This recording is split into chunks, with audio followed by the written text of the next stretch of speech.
தோழர்களே, நாம் கொண்டாடும் தீபாவளி ஆபாசமான தீபாவளி. பூமிக்கும் பன்றிக்கும் பிள்ளை பிறக்குமா? தீபாவளி கதை அறிவுக்கு பொருந்துமா? அதை நீங்களே கேட்டு பாருங்கள், அந்த கதை என்ன சொல்கிறது என்று.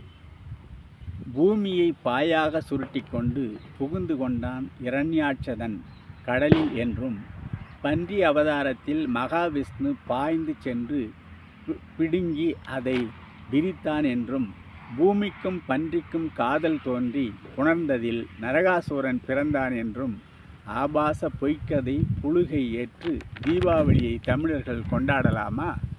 தந்தை பெரியார் சில கேள்விகளை கேட்கிறார், கேளுங்கள்.